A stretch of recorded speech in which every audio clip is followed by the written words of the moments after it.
The MSME sector, as you know, is the backbone of Kenya's economy, employing over 70% of those in the country. Now, for many small businesses in the country, the challenge of chasing payments is one they know all too well. Sometimes it takes a little longer than they would like, and sometimes it is done with or without contracts. Of course, this tying up the business's resources and squeezing their margins and starving them of the much-needed cash flow that they require. On the show today, we seek an understanding from all perspectives on this issue, from the retailers, from the suppliers, from the National Chamber of Commerce, as well as from the regulator, the Competition Authority of Kenya. And so that is the focus of our conversation today. The hashtag is Business Now, and I'm Yvonne Okwara Matole. Let's take a quick look at the show's highlights.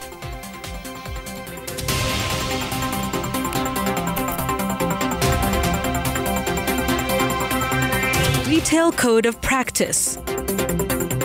What are the consequences of unpaid services for small entrepreneurs? And we also get to know how businesses can ensure prompt payment once goods and services are rendered.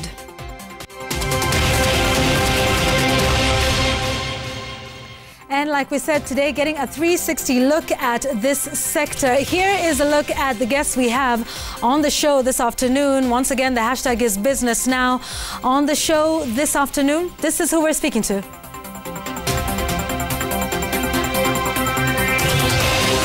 Priscilla Njako, who's the manager of Biopower Department at the Competition Authority of Kenya. From the National Chamber of Commerce, the CEO, Samuel Matonda, as well as the Retail Trade Association of Kenya CEO, Wamboi Mbarire. And from the supplier side, we have the CEO of the Association of Kenya Suppliers, Ishmael Bet. And so we want to get into that conversation. I'm already seeing quite a bit of your feedback. I will get to that in just a moment. But first, let's take a quick look now at stories that are making headlines this afternoon. The prices of teas from KTDA-managed factories improved marginally at the Mombasa tea auction this week, selling at an average of $2.43 per kilogram, compared to $2.29 per kilo at the previous auction. At the auction that was held on the 2nd of August, that's on Tuesday, KTDA-managed factories offloaded 84% of all teas offered at the market, down from 87% sold the previous week, as the market continues to positively embrace the minimum price regime that was introduced in July of 2021. Elsewhere, the central bank now has the green light to regulate digital lenders in the country. This follows a move by the Parliamentary Committee on Finance and National Planning, which approved the Central Bank Amendment Bill 2021 and added a clause that gives the CBK powers to price interest rates for digital loans. The committee's report is now before Parliament for debate and approval. Finally, cargo handled at the port of Mombasa defied the COVID-19 disruption to surpass the target in the first half of the year. Data from the Kenya Ports Authority indicates the volumes handled at the facility grew to 36 million tons from 33.6 million in the first half of last year. The pandemic disrupted the logistics sector, impacting negatively on trade across the globe, with throughput cargo at Mombasa Port declining in 2020 when compared with the year 2019.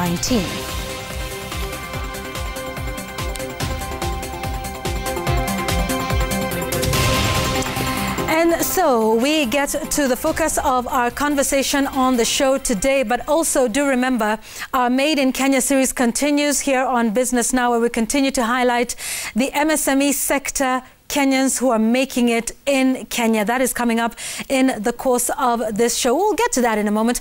But first, our discussion today. I had posed a question on social media about your experiences with providing goods and services in the retail sector and what your experiences are with that. The hashtag to use is Business Now at Citizen TV Kenya and at Yvonne Okwara. I wonder if you can put up some of the feedback we're already getting on the show this afternoon. From Duke Silva, you say you've been waiting 23 months, and not because they couldn't pay, they just deemed me not important enough to pay first. Oh dear. Some more feedback we have for you. Remember, the hashtag is business now. What's been your experience? Today you're going to get to hear from the different players in the sector. Kiprotich Kirui Bob says, I supplied a school with detergent in February 2020, just before the schools were closed due to COVID-19. I was paid last month. That's July of 2021. So, what have your experiences been throughout this time? Has it been better or worse after the pandemic began in the country? That's the conversation we're having here on the show this afternoon. And my guest today, as I've explained, and we've shown you Samuel Matonda from the National Chamber of Commerce and Industry. We've got Wamboy Mbarire from the Retail Trade Association. The regulator in the sector, Priscilla Njako, who's the manager of the Buyer Power Department at the Competition Authority. And then we've also got Ishmael Bet, who's the CEO of the Association of Kenya Suppliers. Maybe from the Association of Kenya Suppliers would be the place to begin. But first, let me start with Samuel Matonda to give us an overview of what this has been like for the sector over the last, let's say, 5 years, because we'll talk about the Competition Authority and what that has been. But could you speak to us about, you know, what this sector has been, maybe year on year for the MSME sector? Thank you, Yvonne. As you said earlier, that the micro and small enterprises sector contributes actually more than 70% in employment creation, and also most of our activities, economic activities, thrive in that sector. And it has been growing. Unfortunately, after the pandemic, or during the pandemic, we've seen a really decline. And we've seen so many micro and small enterprises shutting up. Though there is a study that was conducted by the World Bank, which indicated that most of the MSMEs, startups, don't see beyond their fifth birthday. This has been actually worse with the pandemic, and you realize that there are so many challenges that they're facing, and they are the hardest hit, given that though still it is the sector that is contributing more in economic growth for the country. And given that they are cutting across all the other economic sectors, be it manufacturing, that's under the Juakali, be it transport, be it tourism, when the larger sector tourism is affected, you'll find that most of the micro enterprises are the ones who felt got the biggest disadvantage, because they had to close. They are not selling their curios. If they were supplying the hotel industry, they lost it altogether. Unfortunately, that has been the case. But the positive part is that the MSME sector has been very resilient, given that Kenyans, I think, what we have shown during this pandemic is that we are able to adjust and move on with life. So if one sector failed, and the MSMEs were in one sector and they failed, they were able to move very fast and start doing other business and start offering other services. That case in mind is, if you could see, when we were manufacturing the beds that were being used for COVID-19 patients, you could realize that that sector actually came out very, very, very, very, very innovatively, and that happened.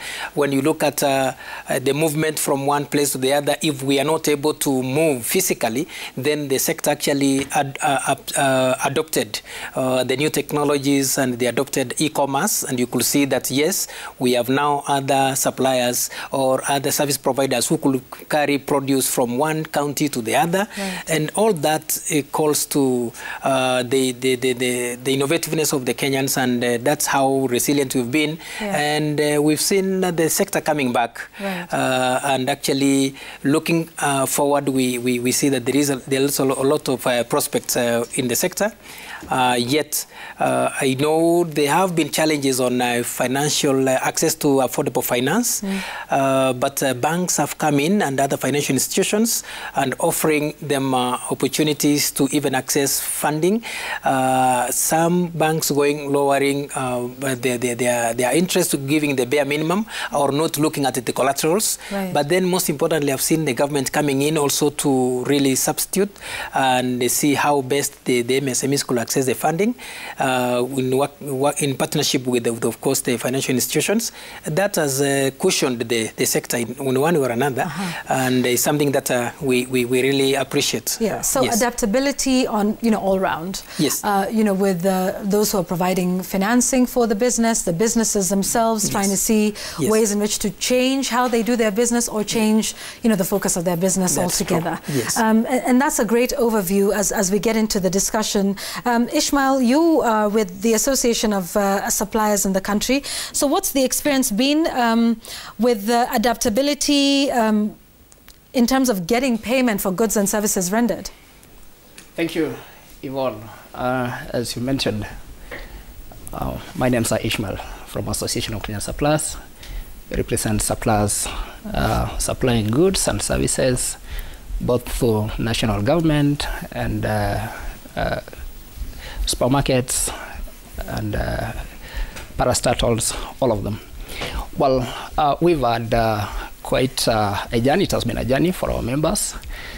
And you may recall, this is an industry that is so vibrant. The left to CEF4, it has been unregulated for some time. Before 2016, I think the 70%, which is the traditional or the GT, is or has not been regulated as such, save for the modern supermarkets. So we had some challenges. Well, we faced quite a number of challenges. One big challenge being payment. And you may recall, some time back, we went to government. We asked for support from the government to look into issues to do with payment. That's when one of the big chains went under. And before we could sort out, actually that was Uchumi in 2015. Before we could sort out the issue of Uchumi, then we didn't know another one was going under, that's Nakumat. And shortly, other one, a big one also went under. It has been one of the biggest challenges. And I can tell you, suppliers who are manufacturers, they are distributors, they are importers, they are farm producers. They bared all the pain in losing a lot of money.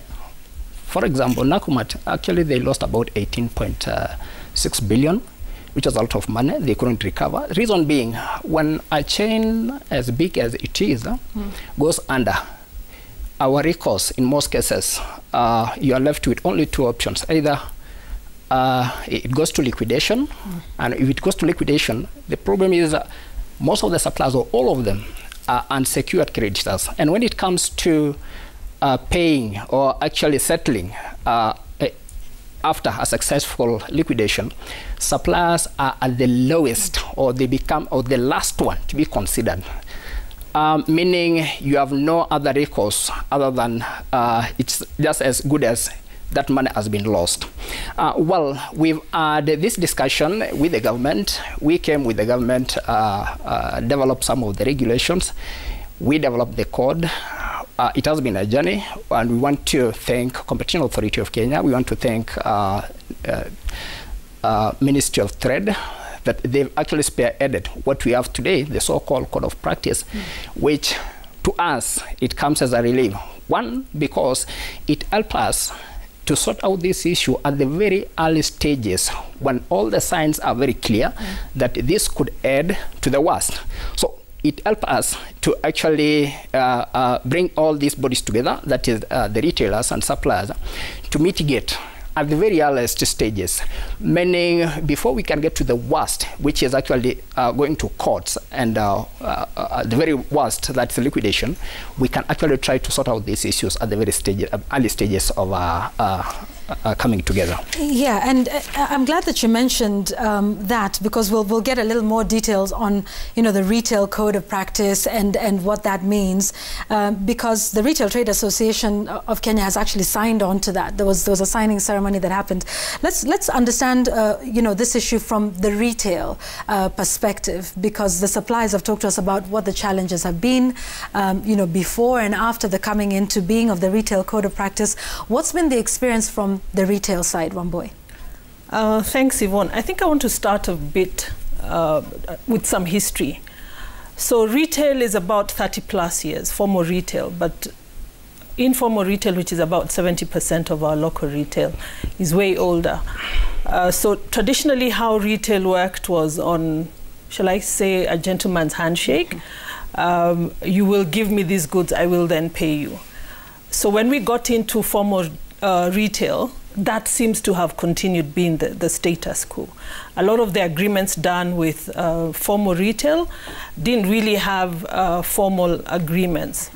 And even as Ishmael has brought in the question of Nakumatt, I remember sitting in discussions around that, and part of the discussion being, tell me, where does it say I should pay you in 90 days? Because really a lot of players, both from the side of the retailers, both from the side of the suppliers, simply, I know Yvonne, so you're selling socks, so bring, I'll pay you, you know. There was no concrete agreement on it. Fast forward to the challenges that then came up. I feel, I like to start with, again, the fact that Vision 2030 said retail wholesale is an economic pillar, one of the 6 economic pillars.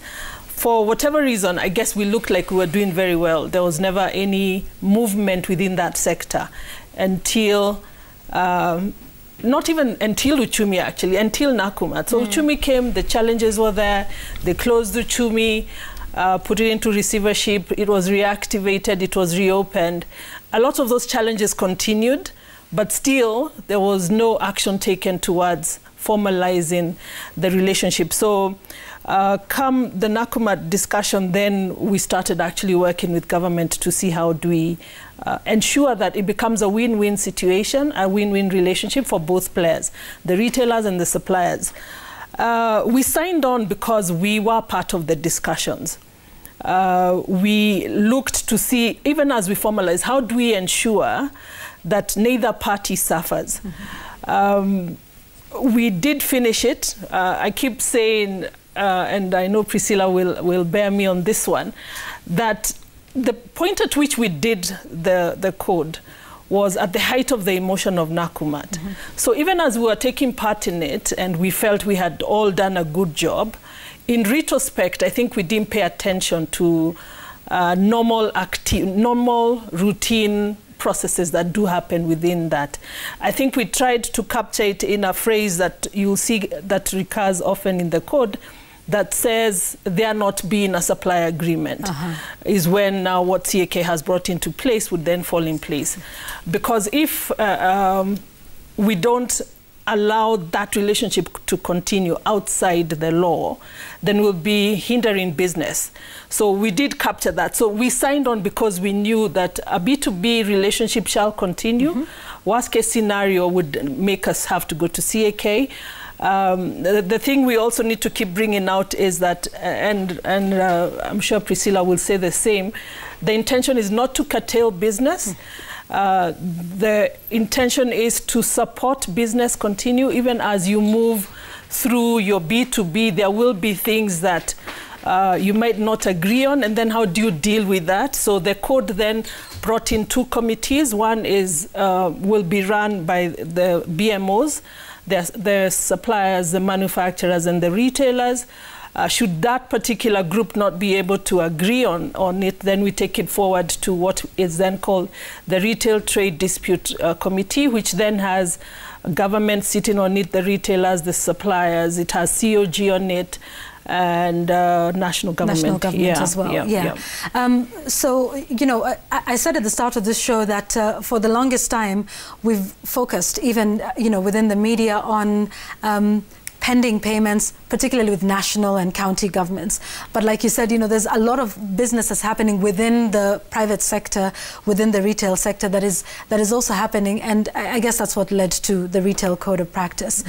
So Priscilla, just talk to us about you know, the coming into your department first of all, which is I believe, you know, fairly new, right? Yeah. 2018 thereabouts. 2018 November.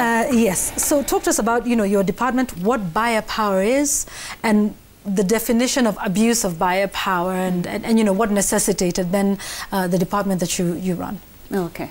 Thank you very much, Yvonne, and for having me, and for the opportunity to clarify and elucidate on issues that are critical to the country's economic well-being. Now, part of the story has been told, and I'll pick up from there.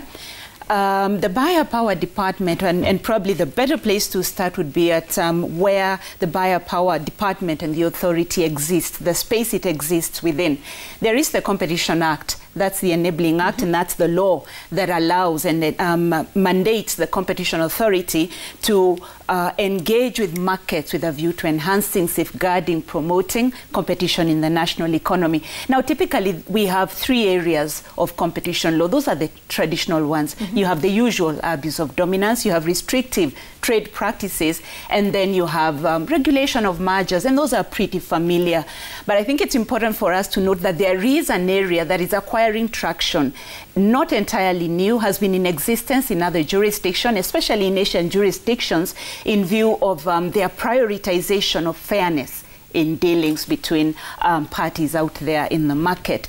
And so it may go by various names: abuse of buyer power here, abuse of superior bargaining position elsewhere, and abuse of economic dependency. But at the end of the day, it is an area of law where the law seeks to manage situations where you have a buyer with leverage, with a superior bargaining position, so that they are able to extract terms that would not ordinarily occur, would not ordinarily pertain, did they not have this excessively superior buyer power with relation to their supplier. Or and the source of this could be either, you know, market power. They may have market power. They may be dominant. Also, it may also be a culture of that market that traditionally buyers dictate terms, suppliers are term takers. And so the consequence then is that you have one side of the market that has to operate within a very narrow space, with the consequences that are anti-competitive. They injure markets at the end of the day, because then these suppliers are limited in the sense of, are they able to innovate? Are they able to be efficient to the ultimate benefit of the consumer, matters of consumer welfare? And so that's what buyer power is about. And so the law on buyer power was incorporated into the Competition Act in 2016. And I think that conversation is already running of what happened around 2016. Yes. In 2016, 2015, 2016, we had Nakumatt exit the market.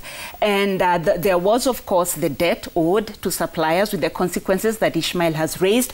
There were the challenges arising on the retail side. We don't have agreements. Our members don't have agreements. We're still operating in a very traditional informal manner. And so the question was, is there anything the law can do? With the consequence that the Competition Act was expanded to include this area of competition law called abuse of buyer power. And then in 2019, that law was expanded.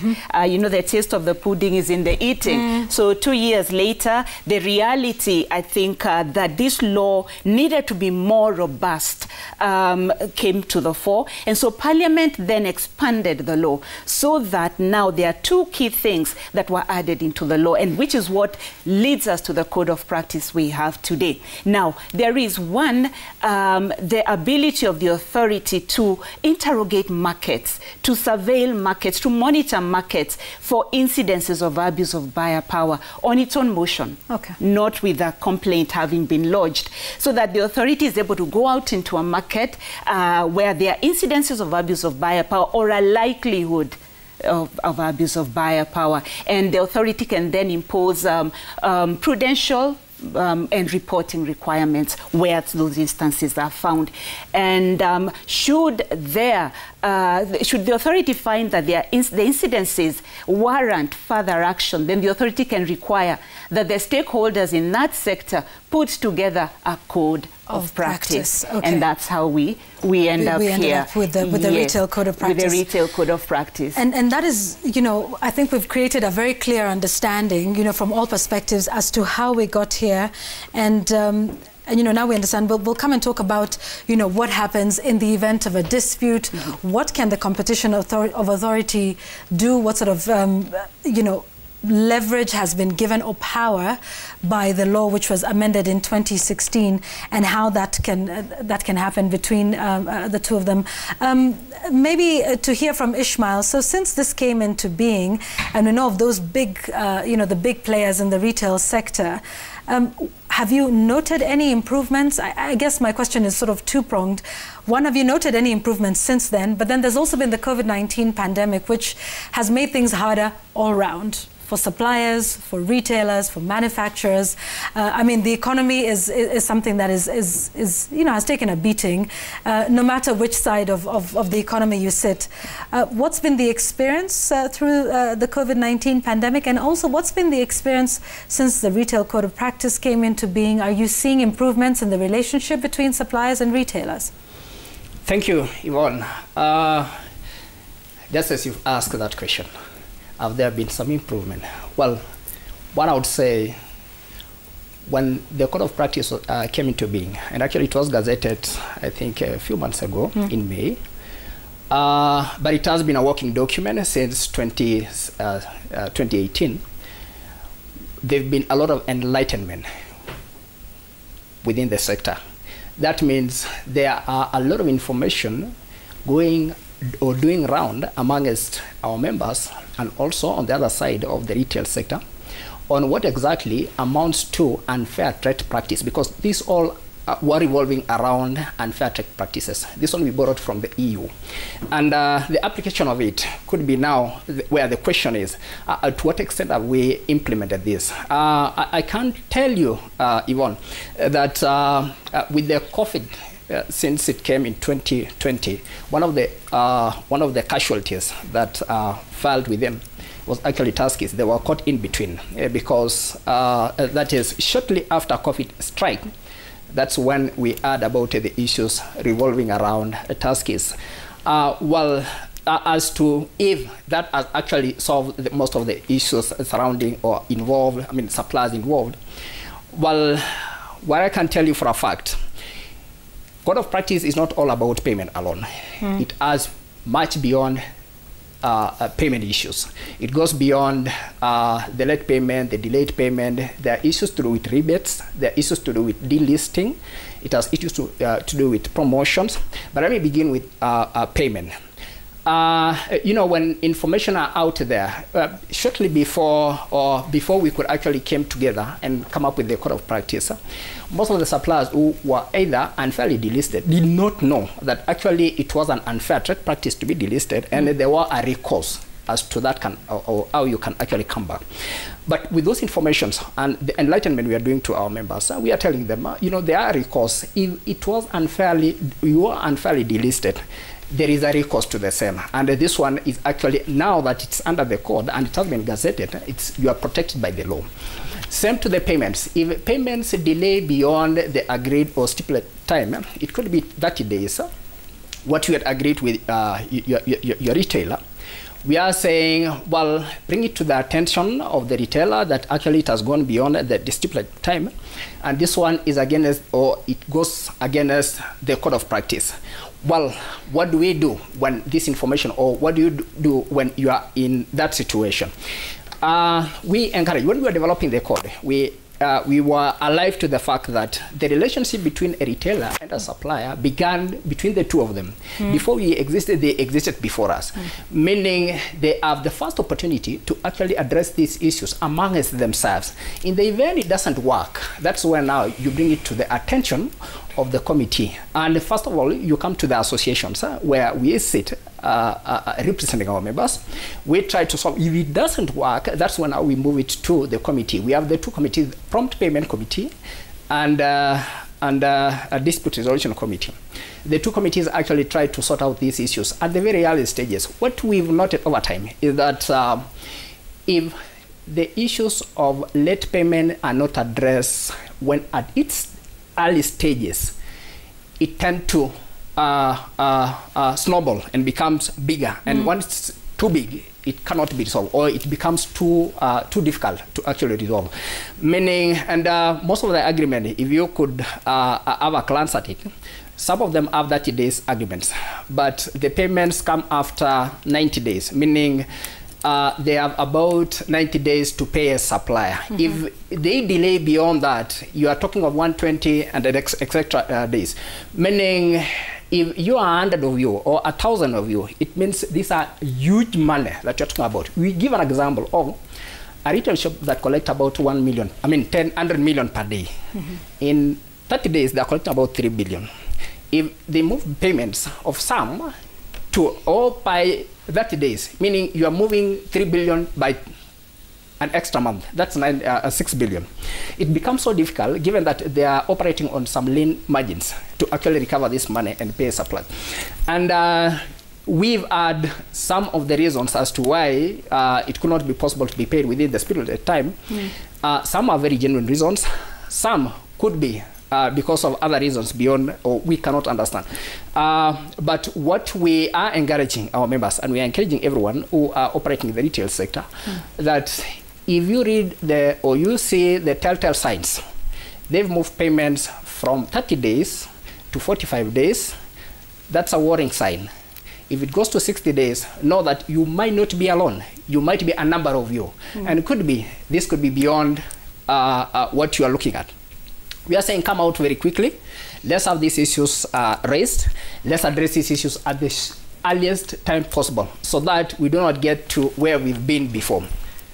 Thank you. Okay, and thanks for at least telling us about, the whole process of trying to resolve an issue that, it doesn't just escalate, at one point.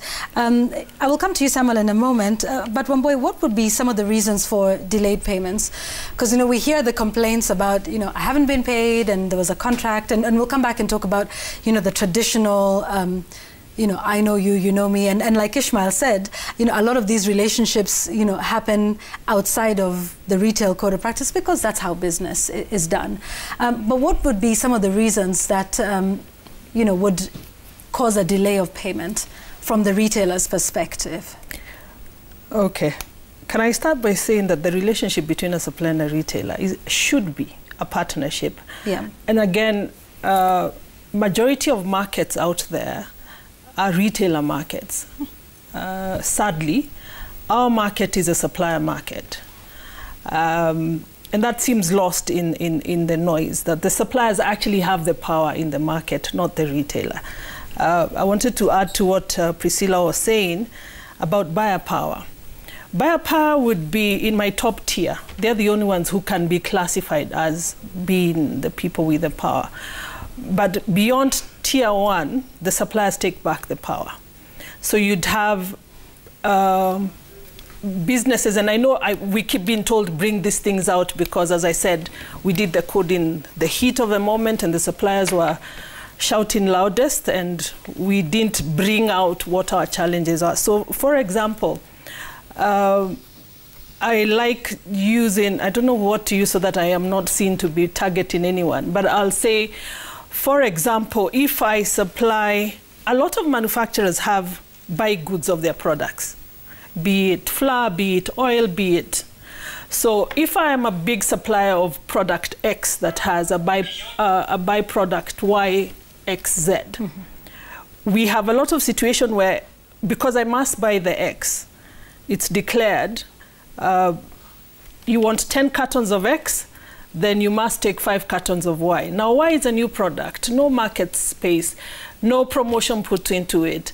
But because you must stock X, because if Yvonne walks into the supermarket, this is what she buys, you get to use this. That is, should we call it supplier power now? I think that's what supplier abuse of power? Maybe Priscilla will Priscilla, we highlighted. Okay. We have situations where KRA dictates that you do withholding VAT. So a manufacturer supplies to you, and KRA dictates that when you're paying them, you must hold back 6% of the VAT.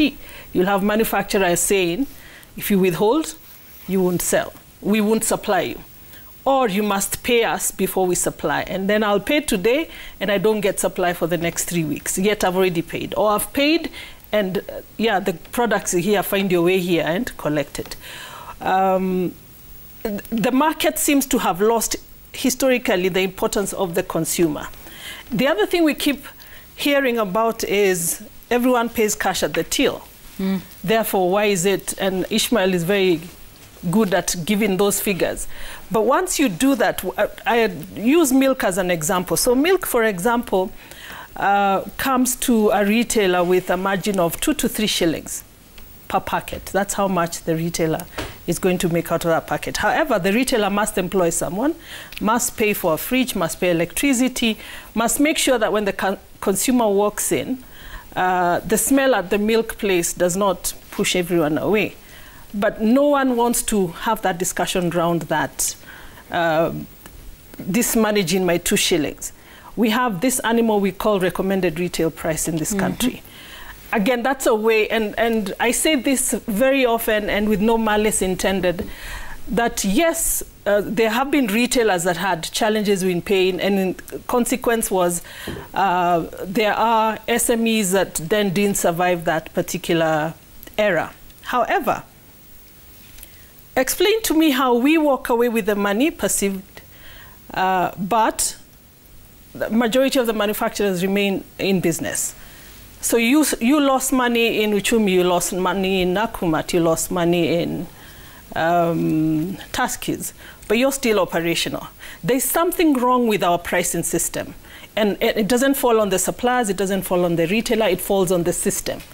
That the system needs to work itself to, for example, recommended retail price, in my personal view, is a manufacturer's way of making sure the product move.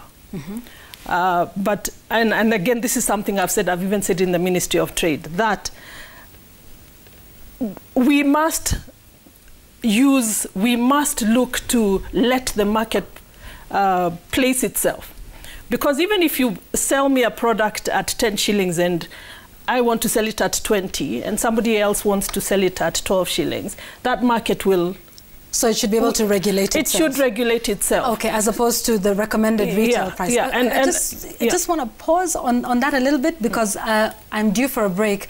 Samuel, I wonder if you can just, and this is terrible for me to do in about a minute or two, because I want you to have a word in before we take a break, on just the importance of this working relationship between retailers and suppliers, and how the deterioration of that relationship can affect the economy, just from your perspective, what we've heard from the regulator, the suppliers, the retailers. Thank you, Yvonne. It's important that when we are in business, it's actually a relationship. That's why even we have the customer relationship management, because we, across the value chain, each one of these stakeholders have a role that they're playing.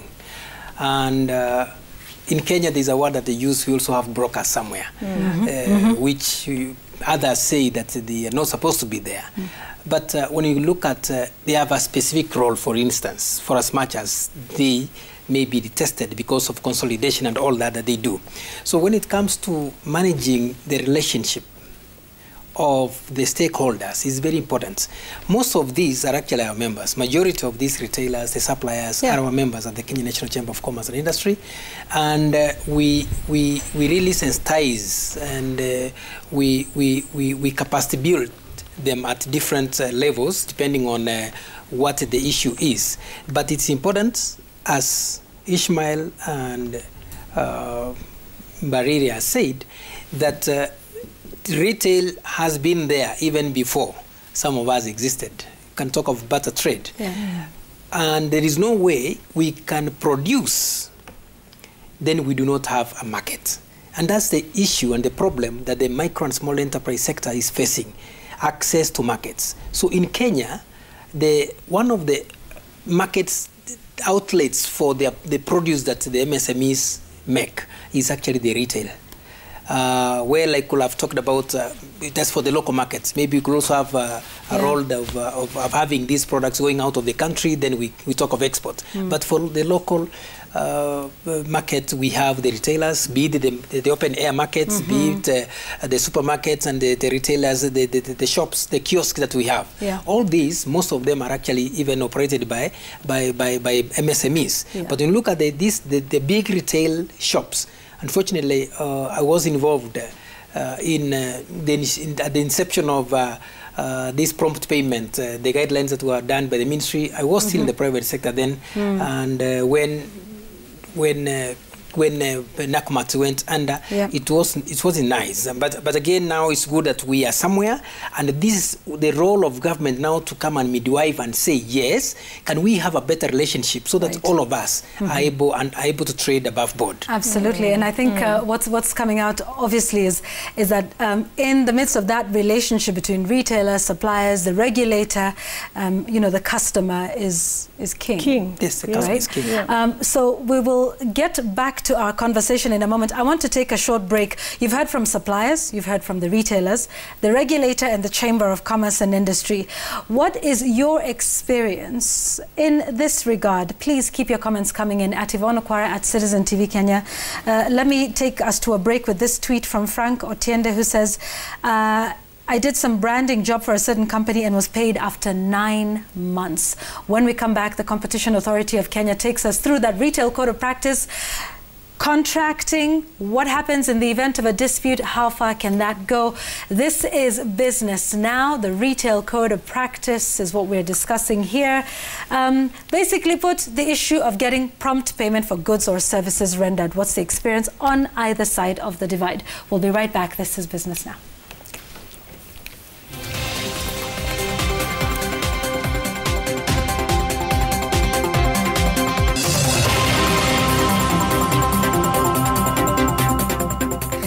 Welcome back. The hashtag is Business Now. Today focusing on the MSME sector and the retail code of practice. Let me read you one tweet here from Stevo J.A. Kenya.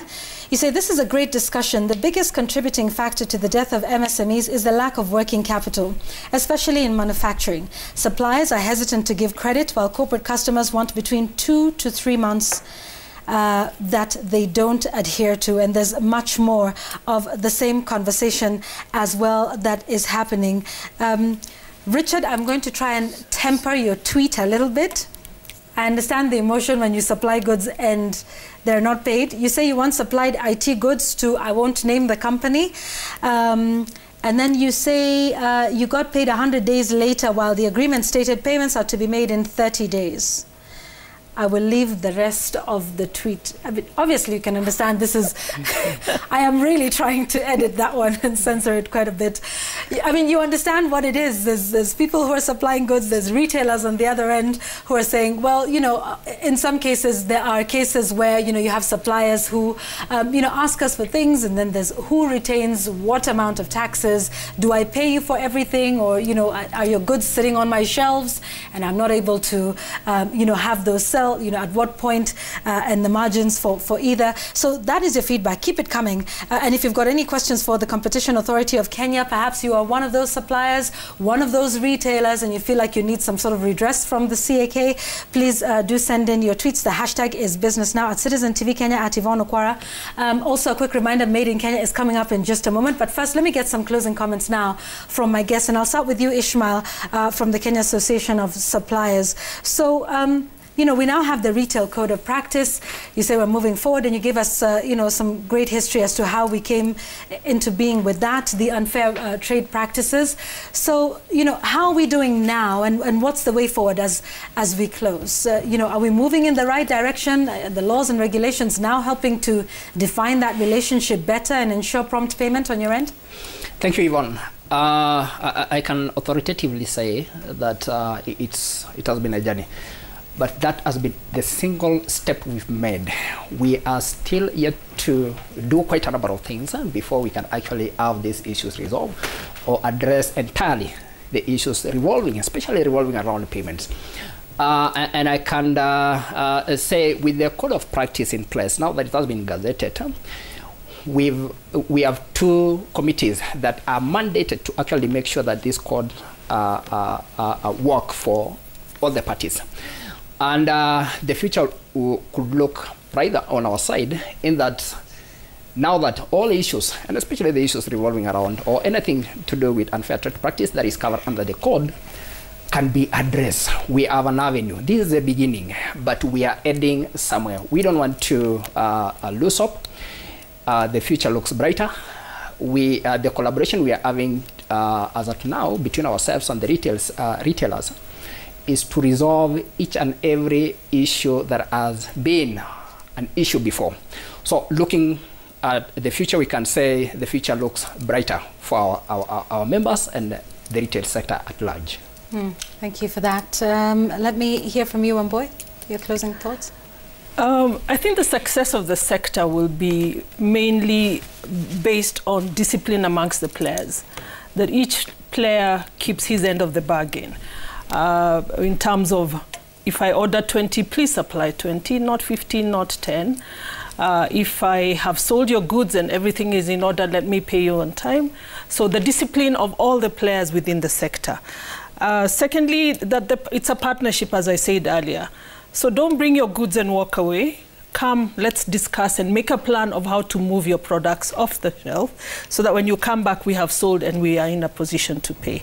Thirdly, let's ensure that we use the code effectively and in a manner that will not stifle support to the MSMEs, because if we say 30 days and somebody else, remember we said that you will still have your own B2B agreement. If it says 60, I pay you in 60 days, for example, and the SME wants to insist on the 30, you might have people move into just the big players. So let's use the code in a manner that will help us support the MSMEs and continue having the discussion and the sensitizations with the sector so that everyone is aligned on how to use the code. Indeed. Samuel? Thank you. Yvonne, I think it's important for us to appreciate and take cognizance of all the players in this value chain. The producers, if we don't produce, of course, the economy will not thrive and Kenya will not be moving forward. So we'll continue with our resilience.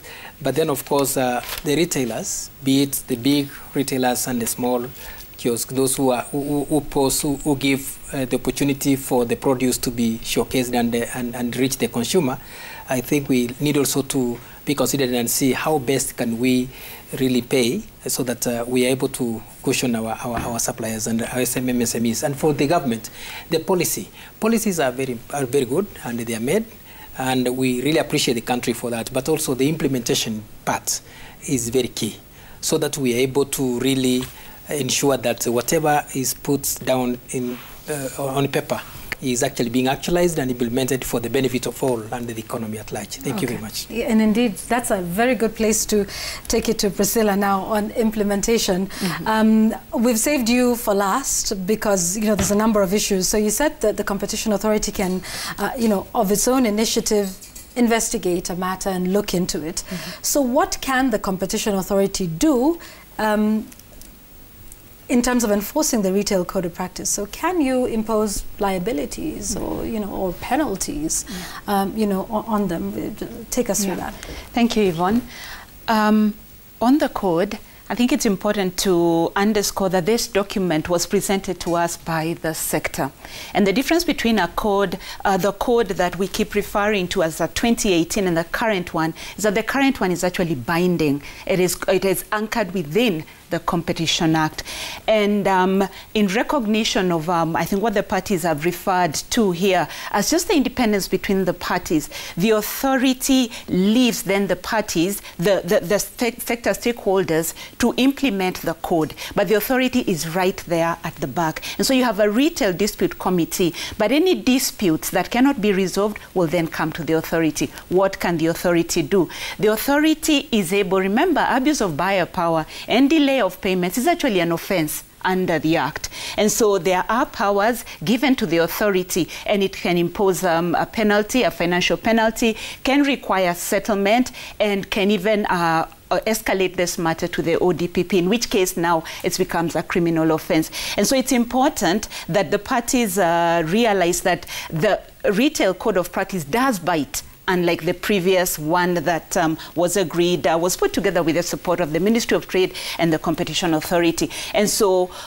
complaints presented to the authority can be acted upon, and there is sanction. The other thing is that this code was agreed by the parties, not in the heat of debt and whatnot. This is a code that we asked for last year, and so the parties have had enough time to consider the matters, and we take it that they have accepted the matters that are within the code. One very key thing is the inclusion of a written contract. The Act requires that contracts between buyers and suppliers be recorded. Now, recorded, really feel free to put it wherever you wish. But there are 5 key elements that must be in every contract. 3 of them have to do with payments. 1, there must be terms on when payment is due, the amount of payment, and very importantly, there must be a provision on interest for delayed payments. Because when a party delays payments, that ceases to be a debt and at some point becomes to be a finance of some sort. And then the other requirement is that terms on termination of the contract, and finally terms on dispute resolution. And so complaints can be received. We can investigate on our own motion, but also we can receive complaints. It's important that the public knows that the authority is paperless as far as receipt of complaints is concerned. And so a party can go to our website, go to e-services, and there is a portal where they can submit this information. That's across, whether it's buyer power, whether it's restrictive trade practices, whatever it is. And the authority then is able to investigate, and has investigated actually. And I think it's important, Yvonne, to point out that this law does not relate. The Code of Practice relates to the retail sector, but the law, the Competition Act, relates to all suppliers. And I'm hearing reports of other sectors. Complaints can be presented to the authority, which can then intervene. And probably just to wind up, to indicate that the authority is open to receiving these complaints, and the authority expects that sector players, because this document has been willingly put together, will do their part, pull their weight as far as is necessary, but the authority is right there to use the law to enforce the code. A quick one, because you talked about contracting and the terms.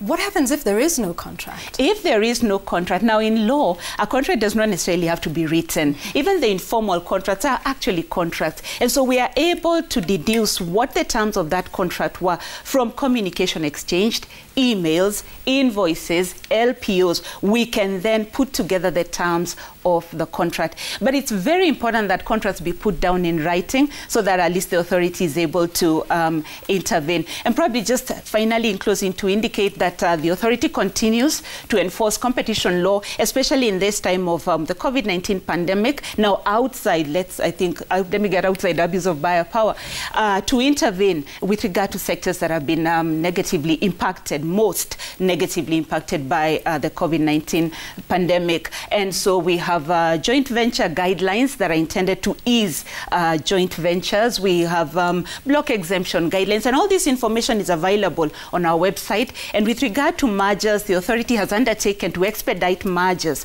which involve MSMEs and progress them fast. We also have a symposium coming up, ladies and gentlemen. Ladies and gentlemen, you're also welcome. Yvonne, I assume you may be able to make some time. We have a symposium coming up, an annual symposium, and a workshop, a training, masterclass for any parties that feel that they want to appreciate better matters of competition law and policy. 20th to 29th of September. Full information is on our website, and we are partnering with the Center for Competition Regulation and Economic Development based at University of Johannesburg. So this should be really exciting. Finally, probably to just say we expect greater compliance, and we see better days ahead for this this very, very, very critical sector. Absolutely. The retail sector. And just for anyone who's looking for template contracts, if I'm not wrong, they are on your website. They are on our website. Yeah. CAK? Yes. So if you're looking for template contracts and you want to get into one of these agreements, they're there for both on the retail side and on the supply chain end. Yeah, so, and on the in the insurance sector also. In the insurance sector also, yes, that's very important to mention. Yes. We, of course, cannot end the show now without what's becoming one of our staples, and that is Made in Kenya, where we're highlighting local businesses. Now, landscaping and beautification represents the final and most important part of building a home. It is at this point that a homeowner wants to find the best flower pots, the sinks, or even bathtubs to make this happen. In our Made in Kenya segment today, our reporter Edward Chwea spoke to an artisan who makes fine flower pots from fiberglass to help homeowners achieve the aesthetics they desire.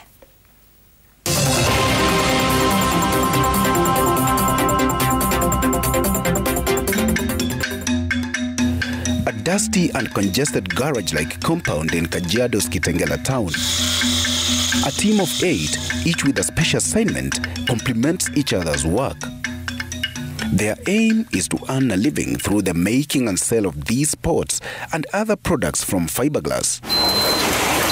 Munyao Macau teamed up with 2 of his friends to start this venture in 2016. To achieve their goal, fiberglass sourced locally is mixed with chemicals, fitted into molds of different shapes and sizes, dried up, fine-tuned, and voila! Impressive products including flower pots, kitchen sinks, and bathtubs are ready for the market. We started the year 2017. Our products mainly includes delivery boxes for motorbikes, shower trays, laboratory sinks for schools and hospitals. We can make anything from fiberglass. Initially, after my college education, I got some internship in a fiberglass company. Nikaona what these guys are doing is something I can do. So I can decide, let me try and see. These are our molds, huh? These molds we make them here. Ile kitu ya kwanza, kuna kitu unapaka, kuna mafuta unapaka, product yenyewe isikwame kwa mold. Unaweka kitu ingine inaitwa gel coat. Ni ya kupea that smooth finish. Then sasa unaanza kutengeneza. So tunatengeneza na resin. So resin unaongeza hardener kidogo. Utakuweka hardener kidogo, sasa una apply on your mold. In your fiberglass, we cover the whole surface. Make sure the whole surface is fully covered. And make sure hakuna bamboo ziko mahali. Then after that, unaiunganisha, unaacha inakauka. Sasa hii ni product. Sasa kutoka hapa itapelekwa finishing, igrindiwe na grinder. Ipigwe sandpaper.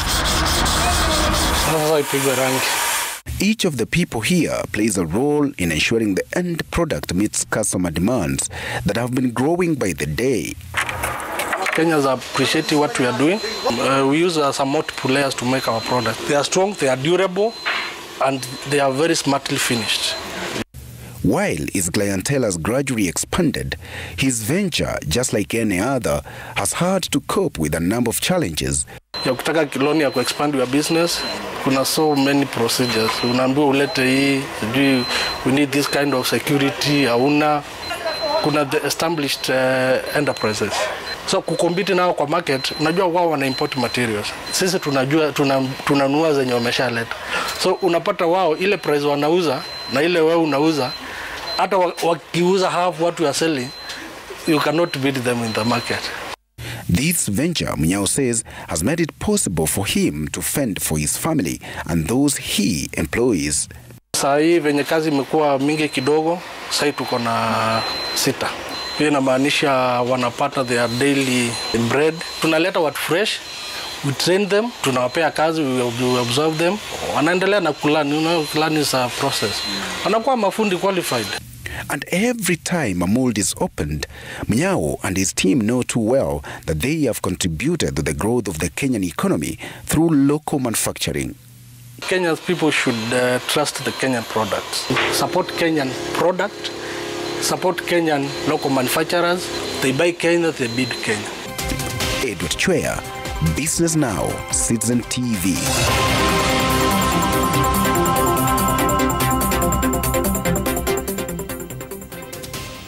And next week, we'll be highlighting yet another business that's made in Kenya. If you want to get in touch with us and you would like to be featured on this segment, please tweet us at Yvonne Okwara at Citizen TV Kenya. Use the hashtag #BusinessNowMadeInKenya, any of those, and they will definitely get to us. Thank you so much for watching the show today, and we hope there's been some insights for you in terms of the relationship between retailers and suppliers and what sort of help and information you can get from the regulator. That's the Competition Authority of Kenya. Many thanks to all my guests. We'll see you again next week. Bye-bye.